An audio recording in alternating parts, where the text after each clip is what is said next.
नमस्कार साथियों, गौरव ज्ञान धारा में आपका स्वागत है। आरबीएससी की अपनी ये कौन सी क्लास है? 16वीं क्लास है। और 16वीं क्लास के अंदर कक्षा 7 का चैप्टर 3 अध्याय 3 पढ़ने चाह रहे हैं। जो इस कड़ी में नियमित रहेगा ना, मैं विश्वास के साथ कह सकता हूं आरबीएससी में से एक प्रश्न भी वो गलत करने वाला नहीं है। क्योंकि यहां से आप पढ़ लिए हो, फिर बाद में अभ्यास कर लियो, पीछे छूटेगा कुछ भी नहीं। बस इस विश्वास के साथ में और नियमितता होनी बहुत जरूरी है। आज अध्याय 3 के अंदर अपन साथियों दो भाग में पढ़ रहे हैं। कल पढ़ा था कृषि, आज पढ़ने जा रहे हैं सिंचाई। अब सिंचाई के अंदर जो आरबीएससी में दे रखा है उसके अलावा भी आप जानते ही हो कि अपन थोड़ी सी और भी जानकारी लेकर चलेंगे, जिसमें आपकी जो 7वीं की कक्षा की जो किताब है ना, उसके अंदर इंदिरा गांधी नहर परियोजना के कुछ फैक्ट दिए हुए हैं। पूरी तो नहीं दी है, कुछ फैक्ट दिए हैं, तो कुछ अपन भी पढ़ लेंगे। चलिए शुरू करते हैं इस क्लास को, ठीक है। चलिए, ये हेडिंग वहीं से मैंने ले ली सीधा ही, और ये चित्र भी आपके आरबीएससी राजस्थान अध्ययन की किताब से ही लिए गए हैं। तो आपको बिल्कुल ही ऐसे लगेगा हाँ वास्तव में ये वही चीज है। सिंचाई के साधन सबसे पहला ही जो दे रखा है भाग हेडिंग, वो सिंचाई के साधन ये दे रखा है कि इसमें अब जो काम की चीज है ना, उसमें ये दिया है शुष्क कृषि, आर्द्र कृषि और सिंचित कृषि। कि शुष्क कृषि जो शुष्क क्षेत्रों में की जाती है वो शुष्क कृषि, आर्द्र क्षेत्रों में करने जाने वाली आर्द्र कृषि, और सिंचित कृषि यानी सिंचाई की सहायता से की जाने वाली सिंचित कृषि। कि गुरुजी यहां से प्रश्न आता है क्या? नहीं आता। तो क्यों पढ़ा रहे हो? क्योंकि दे रखा है तो देख लें, एक बार नजर मारने में क्या जाता है। इसमें कोई अपने पैसे टके लगने नहीं है, सिर्फ देखना है और ध्यान देना है थोड़ा सा। भाई मैं छोड़ दूं और फिर कोई कल कहे कि गुरुजी ये दे रखा था आपने पढ़ाया नहीं, इसलिए तो प्रश्न यहां से बनेगा नहीं, ये भी कह दूं मैं।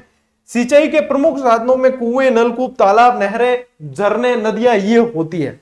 चलिए, अब जैसे ये कुएं, और ये बताएं तो क्या आपको, ये नलकूप है, ठीक है ना, वो सबमर्सिबल पंप लागूड़ा हुआ है और नलकूप है, पानी पिला हुआ है। तालाब है, नहरें हैं, ये सारी चीजें। अच्छा, अब इसमें मैं आपको एक काम की चीज बताता हूं। देखो, काम की चीज में एक तो याद रखना है, सबसे ज्यादा जो सिंचाई होती है ना राजस्थान में, वो नलकूपों के माध्यम से होती है। उसके बाद में फिर ऐसे तो आपने वो देखेंगे परसेंटेज के हिसाब से, मैं आपको इनके आधार पर सबसे ज्यादा ज्यादा कहाँ है वो बता देता हूं। एक तो नलकूपों से ध्यान रखना, एक तालाबों से ध्यान रखना, ठीक है, एक आपको ध्यान रखनी है नहरों से, फिर क्या ध्यान रखोगे? नदियों से, फिर क्या ध्यान रखोगे? अच्छा, नलकूप, तालाब, नहरें, नदियां, फिर ध्यान रख लेना एक झीलों से, ठीक है, झीलों की नगरी वही आएगा इसके अंदर। और एक ध्यान रख लेना, फिर नदियां हो गई, एक ध्यान रख लेना झरनों से, ठीक है। ये आपको पता होने चाहिए कि कहां पे किससे अधिक होती है, ठीक है। अब देखो यहां पे क्या क्या ध्यान रखोगे। नलकूपों से सबसे ज्यादा जो कृषि की जाती है वो जयपुर क्षेत्र में सबसे ज्यादा होती है, ठीक है। तालाबों से पूछे तो ध्यान रखना भीलवाड़ा के अंदर सबसे ज्यादा होती है तालाबों से, ठीक। फिर आगे आपने नहरों से, नहरों से में अच्छा यहाँ कलर कौन सा ले जो आपको दिख जाएगा, कलर वाला थोड़ा सा ये ले लेते, शायद दिख जाएगा। दिख जाएगा ना? नहीं दिखेगा, ब्लू ले लेते हैं। ब्लू में भी थोड़ा सा श्री गंगानगर लिख रहा हूं, ठीक है। नहरों से सबसे ज्यादा होती है श्री गंगानगर के अंदर। फिर आप ध्यान देंगे, कलर की रामायण ही है कि कौन सा ले जो दिखे। अब यहां पे मेरे को पता है कमेंट में कई जने कह रहे होंगे, लेकिन ये क्लास प्रीमियर पर चल रही है। नदियों से होती है डूंगरपुर बांसवाड़ा में, ये दिखेगा डूंगरपुर बांसवाड़ा दिख रहा है। डूंगरपुर बांसवाड़ा नदियों से। अच्छा, झीलों से में कोई लफड़ा ही नहीं है। झीलों से तो आपको सबको पता है, व्हाइट सिटी कहा जाता है जिसे, उदयपुर, ठीक है, झीलों की नगरी, राजस्थान का स्वर्ग। झरनों से की जाती है चित्तौड़ के अंदर सबसे ज्यादा, ठीक। ये थोड़े से जो है ना, ये डिस्कशन में काम में ले जाने वाले प्रश्न है। अब आप लोग पता नहीं करते हो या नहीं करते, बाकी मैं जहां तक मानता हूं तैयारी का एक बहुत ही महत्वपूर्ण पार्ट होता है डिस्कशन। यदि मुझे मानते हो तो आज से ही, अब ये मत रोने लग जाना कि सर मैं किससे डिस्कस करूं, या मेरे पास कोई है नहीं, या वो नहीं, फलाना ढिमका। सॉल्यूशन आपके पास ही है, सॉल्यूशन आपको निकालना। मैं बता रहा हूं आपको कि ये करना चाहिए। आधा घंटा, दिन में आधा घंटा ही सही, चाहे चाय की चुस्की लेते हुए, चाय की थड़ी पर, चाहे कहीं भी जहां आपको जचे, चाहे व्हाट्सएप चैट के जरिए, चाहे कैसे भी करो, आधा घंटा आपकी स्टडी से संबंधित डिस्कशन होना चाहिए। प्रश्न पूछो, उत्तर डायरेक्ट, अगला भी पूछेगा, आप उत्तर डायरेक्ट। इससे बहुत ज्यादा आपके न्यूरॉन्स एक्टिव होंगे। हकीकत बता रहा हूं कि बहुत ज्यादा आप लोगों से आगे चले जाओगे। ये बेस्ट वे है तैयारी का। तो डिस्कशन जरूर करें अभी, क्योंकि एग्जाम के पास में 1-1.5 महीने पहले डिस्कशन छोड़ देना चाहिए। ये बेस्ट समय है जब आपको डिस्कशन बहुत आगे लेकर जाएगा। ये डिस्कशन के प्रश्न है, सीधे सीधे याद होते हैं। ठीक है, चलिए अब ये बताने की जरूरत नहीं है कि ये नहर है, ये वो है। ये तो वो 7वीं के एक्चुअल जो बच्चे पढ़ते हैं उनको बताया जाता है कि ये वो है, ये वो है। ठीक है, चलिए राजस्थान में सर्वाधिक सिंचाई किससे होती है? नलकूपों से होती है। और नलकूपों से सबसे ज्यादा अब भी अभी बताया है, फिर भी बता दूं, जयपुर में सबसे ज्यादा होती है। तो यहां पे भी यही दे रखा है कि जयपुर, फिर इसके बाद में देखो भरतपुर, अलवर, दौसा, धौलपुर, करौली, सवाई माधोपुर, अजमेर आदि इन साधनों से अधिक कृषि यहां पे होती है। ठीक है, इंदिरा गांधी नहर से सिंचाई श्री गंगानगर। अब नहरों से सबसे ज्यादा सिंचाई पहले ही बता चुका कि श्री गंगानगर के अंदर। तो इंदिरा गांधी नहर, जिसे राजस्थान की जीवन रेखा भी कहा जाता है, ठीक है, तो यहां पे सबसे ज्यादा जो है श्री गंगानगर, फिर हनुमानगढ़, बीकानेर, जैसलमेर, और यहाँ पे ये पूरा बेल्ट जो है ये इंदिरा गांधी से सिंचित होता है। अब ये फैक्ट आपके इंदिरा गांधी में दे नहीं रखे, इसमें से एक इस फैक्ट को अलग रखना है। ठीक है ना, ये इसके साथ में आ गया। ये एक्चुअली इंदिरा गांधी नहर की प्रेरणा है।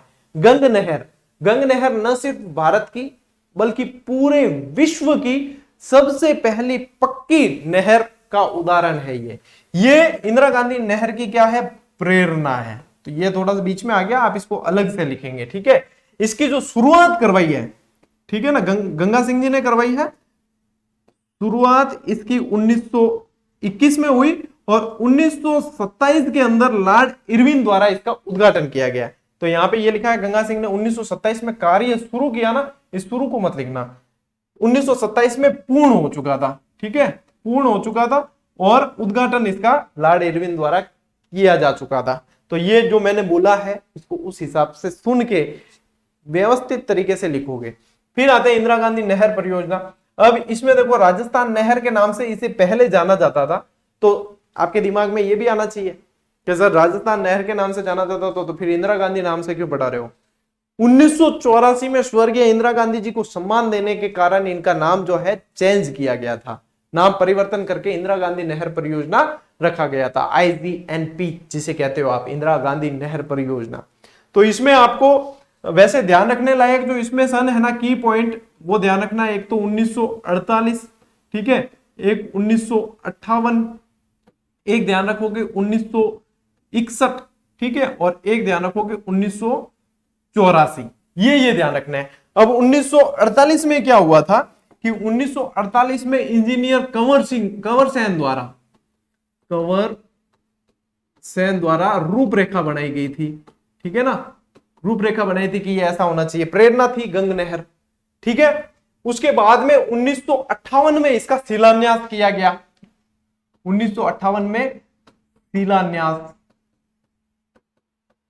ये मैंने यहां पे भी लिख रखा है। ठीक है ना, यहां नहीं लिख रखा क्या? हाँ, ये लोकार्पण या शिलान्यास कह सकते हो आप, कि 1958 में 31 मार्च 1958 में शिलान्यास किया गया। ठीक है, फिर इसके बाद में 1961 में इसमें सिंचाई प्रारंभ हो गई, यानी कि पानी छोड़ दिया गया।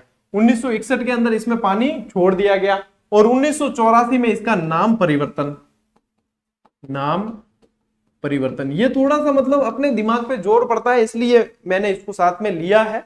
बाकी अपने जैसे बहुउद्देशीय नदी घाटी परियोजना है ना, उसको अपन व्यवस्थित रूप से जिस सिलेबस में शामिल होगी उसके हिसाब से अपन अलग से पढ़ेंगे। यदि मान लीजिए उसमें है अपने रीट मेंस के अंदर आती है, ये सेकंड ग्रेड और फर्स्ट ग्रेड में है नहीं, रीट मेंस में नहीं, प्री में है। ठीक है ना, प्री के अंदर आती है। तो प्री के अंदर अपन जब क्लासेस पढ़ेंगे तब मैं आपको व्यवस्थित रूप से इनको करवाऊंगा और नोट्स मेकिंग पैटर्न पे, ताकि आपके पास में बेहतर नोट्स भी हो। यहाँ पे तो ये चीजें ठीक है कि अपने एक बार रिमाइंड हो जाए, है ना, इसलिए। अब देखो ये जो है हरिके बैराज बांध से इसको निकाला गया। इसकी कुल लंबाई 649 है। अब देखो राजस्थान फीडर अलग है, वो मसीतावली हेड वगैरह वो सब अपन बाद में इसको पढ़ेंगे साथ में। अभी आपको यहाँ पे लोड नहीं लेना है, थोड़ा सा अपन रिवाइज करते हुए चलते हैं कि 649 किलोमीटर इसकी कुल है।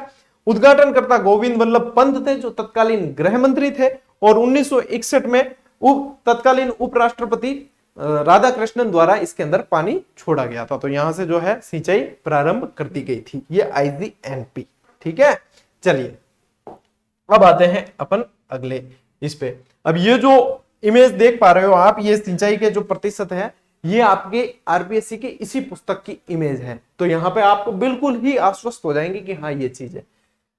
नहरों से अन्य जगह जो सिंचाई होती है उसमें भीलवाड़ा, बूंदी, कोटा, अलवर, टोंक, चित्तौड़गढ़, बांसवाड़ा, डूंगरपुर, उदयपुर, अजमेर, जालोर, पाली, ये सारे भी शामिल इसके अंदर है। ऐसे लग रहा है जैसे कोई मैं सवारियां लेकर जा रहा हूं, है ना, कि भीलवाड़ा, बूंदी, कोटा, बारा, चलो चलो भाई चलो, सुमेरपुर, शिवगंज, सुमेरपुर, शिवगंज। जिलों के नाम लेने पर या स्थानों के नाम लेने पर ऐसे ही लगता है, पता चला कि मैं पढ़ा रहा हूं, पीछे दो सवारियां भी आके बैठ गई। राजस्थान में सकल सिंचित क्षेत्र के सिंचाई के साधनों के अनुसार वर्गीकरण 2016-17 के अनुसार सिंचाई के साधन। अब देखो यहां पे यदि आप प्रतिशत देखोगे तो ये देखो यहां पे इस तरीके से देखना। अभी अपन ने पढ़ा कि सबसे ज्यादा सिंचाई जो होती है वो नलकूपों से, तो नलकूपों से ये देख लीजिए ये वाला भाग है 44% होता है। ठीक है, इसके बाद में 30% ये दिख रहा है नहर वाला, तो 30% नहरों से सिंचित होता है।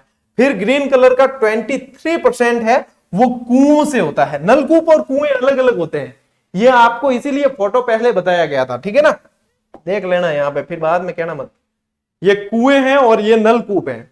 ये इसलिए बता रहा हूं क्योंकि फ्रेशर्स जो होते हैं और जिन्होंने किसानों को ज्यादा देखा नहीं, जो शहरी परिवेश से आते हैं, उनको ये कंफ्यूजन हो जाता है कि कुएं और नलकूप कहीं एक तो नहीं होते, नहीं होते। ठीक है ना, ये नलकूप है और ये कुएं हैं। देखो अलग अलग चित्र दे रखा है, ये दोनों अलग अलग हुए। ठीक है, आते हैं अपन अपनी इस स्लाइड पे। अब इसीलिए ये यहाँ पे नलकूप अलग दे रखा है, कुएं अलग दे रखा है। फिर तालाब, ठीक है, तालाबों से और अन्य वाला तो है प्रतिशत ये, और तालाब वाला है आपके ये। ठीक है, तो इस तरीके से आप ये इस पूरे ही प्रतिशत को समझ सकते हो कि कौन सा भाग किसका है। ठीक है, तो बढ़िया अच्छी तरीके से मेरे हिसाब से यदि आप नोट्स बनाते हो ना तो आपको ये डायग्राम बनाना चाहिए। ऐसे नहीं आप सीधे लिख देते हो, एक डायग्राम बनाते हो। आप जितना एफर्ट दोगे अपने नोट्स को, अपने मटेरियल को, अपनी स्टडी को, वो उतना ही आपको वापस रिटर्न देंगे। तो कभी भी आलस नहीं करना चाहिए इसके अंदर। ठीक है, पूरी मेहनत करो, ये हमेशा हमेशा काम आते हैं। अब कई लोगों के दिमाग में ये होती है सर हम तो शिक्षक भर्ती निकाल देंगे, उसके बाद हमारे क्या काम आएगी। अरे निकाल दोगे, उसके बाद आपके मन में आ गया कि भाई मुझे अब आगे की तैयारी करनी चाहिए, मुझे RS करनी चाहिए। चलिए आप नहीं करो, आपके कोई भाई बंधु कर रहा है, कोई भाई कर रहा है, बहन कर रहा है, उसको भी वो नोट्स दे दोगे तो उसके लिए भी तो कहीं ना कहीं काम आएगा। उसके लिए थोड़ी सी मेहनत तो उसकी कम हो जाएगी, तो कहीं ना कहीं फायदा ही होगा, दुआएं मिलेगी। आपको नोट्स बेहतर तरीके से बनाने चाहिए मेहनत करके। ठीक है, चलिए आगे बढ़ते हैं। अच्छा ये चीज हो चुकी, ठीक है, यह भी जाने। अब ये क्या जानना है, देखो वाटरमैन के नाम से कौन जाने जाते हैं, जिन्हें जोहड़े वाले बाबा भी कहा जाता है। ठीक है, राजेंद्र सिंह, यहां पे आप देख भी पा रहे हो Rajendra Singh Waterman of India, और यहां पे इनका फोटो भी आप देख पा रहे हो। जब हमने पढ़ा था तब हमें कोई फोटो किसी का कोई पता नहीं था। मैंने आपको टाइगर मैन कैलाश सांखला का फोटो भी बताया है, मैंने आपको कैमल मैन अशोक टांक का फोटो भी बताया है, मैंने आपको वाटरमैन राजेंद्र सिंह का फोटो भी बताया है। यानी कि आजकल डिजिटल जो स्टडी है उसका ये फायदा भी है। क्या पता खुदा न खास्ता 1% चांस आने वाले समय में फोटो देकर पूछ ले कि आदमी कौन है, पहचानो। केबीसी में तो पूछन डूबगा, केबीसी में पूछते हैं ना कई बार फोटो विजुअल दिखा के कि ये क्या है। क्या पता आने वाले समय खुदा न खास्ता पूछ ले तो अपार तो पौ बारे 25 बल्ले बल्ले हो जाए कि गुरुजी बताया है यार, फोटो आपने बताया है। हमारे लिए कहने के लिए हम छाती ठोक के कह सकते हैं कि ये देखो हमने फोटो बताया था, पूछ लिया। हालांकि फोटो वाला सिस्टम आएगा नहीं। जल पुरुष, वाटरमैन यानी कि जल पुरुष, हिंदी ट्रांसलेट कर दिया है। जल पुरुष के नाम से प्रसिद्ध राजेंद्र सिंह भारत के प्रसिद्ध पर्यावरण कार्यकर्ता है। जल संरक्षण के क्षेत्र में कार्य करने के लिए प्रसिद्ध है। इन्होंने नौकरी छोड़कर, देखो ऐसे इतिहास रचने वाले व्यक्ति जो होते हैं वो जिस काम के लिए समर्पित हो जाते हैं ना, उसके लिए फिर पीछे मुड़कर नहीं देखते कि मुझे नौकरी छोड़नी पड़ेगी या क्या वो। तो इन्होंने नौकरी छोड़कर और घर का सामान बेचकर, ये जुनून होता है, सामान बेचकर राजस्थान जैसे राज्य को जल संकट से उबारने के लिए काम किया। उन्हें रमन मैग्सेसे पुरस्कार से सम्मानित किया गया। और मैं यहां पे आपको एक प्रश्न दे रहा हूं कि रमन मैग्सेसे पुरस्कार का दूसरा नाम क्या है। यानी अब मेरे यूं है कि मुंह से निकल जाएगा। फिर दूसरे नाम से मतलब है इसे क्या कहा जाता है, भारत का फलाना पुरस्कार या कौन सा कहा जाता है, ये अब आप बता देना, ठीक है। नहीं मेरे मुंह से अब निकल ही जाएगा फिर, ठीक है। तो ये आप लोगों के लिए मैंने एक काम आप लोगों को दे दिया। हालांकि मेरे दिमाग में अभी है ना एक और प्रश्न घूम रहा था कि ये स्टूडेंट को देना है, थोड़ी सी इनकी मानसिक संक्रिया करवाते हैं, लेकिन वो मेरे दिमाग में से अब निकल चुका है, वो पीछे वाले मस्तिष्क में बताते ना वहां चला गया है, ठीक। याद आएगा तो बता देंगे। अब मैं एक दो प्रश्न आपको चलती क्लास में दूंगा, ठीक है, ताकि आप लोग क्या है थोड़े से एक्टिव हो और आप लोग बताएं इसमें कि हाँ, और थोड़ा सा इंटरेस्ट भी आपका जगेगा। अच्छा, रबी की फसलों का समूह पहचान करना है, ठीक है। बाजरा, सरसों, चावल। अब बाजरा आते ही ये यहां से निकल जाता है क्योंकि ये खरीफ के अंदर आ जाता है, ठीक है। मक्का, गेहूं, ग्वार, ठीक है। और देखो मूंगफली, तिल, कपास, ठीक है, गेहूं, चना, सरसों। अब यहां पे ट्रिक आपके काम में आनी चाहिए। रब जी अगर चाहे अरबी सूरज जो, देखो गेहूं और चना ये दोनों तो आ गए, अरबी सूरज जो अधमरा इसे सर से पकड़, सर यानी कि सरसों, तो फिर आपके ये वाला आ जाता है। अब इसीलिए मैंने कहा था कि वो ट्रिक आपको याद होनी चाहिए, तो बहुत अच्छी तरीके से आप कर लोगे। जल संरक्षण हेतु सिंचाई की उत्तम विधि कौन सी है? नहरों द्वारा, खुले धोरों द्वारा, बूंद बूंद सिंचाई एवं फव्वारे द्वारा या तालाब द्वारा? इसका उत्तर होगा आपके बूंद बूंद सिंचाई एवं फव्वारे द्वारा। और ये इजराइल से लाई हुई पद्धति है, बूंद बूंद सिंचाई और फव्वारे द्वारा। ये एक थोड़ी सी लैंग्वेज में यहाँ पे दे रखा था, लेकिन वो क्या है समझने वाली है, इस प्रश्न में दे रखा था, इसलिए मैंने आगे की स्लाइड में शामिल नहीं किया। चलिए, तो ये चीज आपके जो है प्रश्न इसके पीछे जो दे रखे थे, सबसे उत्तम विधि कही जाती है बूंद बूंद सिंचाई एवं फव्वारे द्वारा जो सिंचाई की जाती है, वो सबसे उत्तम विधि इसके अंदर कहलाई है, ठीक है। इसको चेक कर लेना आप, ठीक, ट्रिक से मिलान कर लेना और वैसे भी आप चेक कर लेना अपने लेवल पे भी, ठीक है। चलिए, ये हो गया आपके आज की क्लास का निपटारा, यानी कि आरबीएससी की ये क्लास अपने पूरी हो गई, यानी अध्याय 3 कक्षा 7 का अध्याय 3 कंप्लीट हो गया है। अब कल जो है अपन अध्याय 4 लेंगे, कल संडे है ना, कल सुबह एक मोटिवेशनल वीडियो देने का विचार है और उसके बाद में अपने अध्याय 4 लेंगे और फिर वापस सोमवार से वही घोड़े वही मैदान, यानी कि स्कूल लेक्चरर की जो जीके वाली क्लासेस अपने चल रही है, वही 12 बजे आपको जीके वाली क्लास मिलने वाली है। तो बढ़िया पढ़ते रहिए, मस्त रहिए, व्यस्त रहिए। मिलते हैं अगली क्लास में, अगले वीडियो में। तब तक के लिए राम राम, जय हिंद।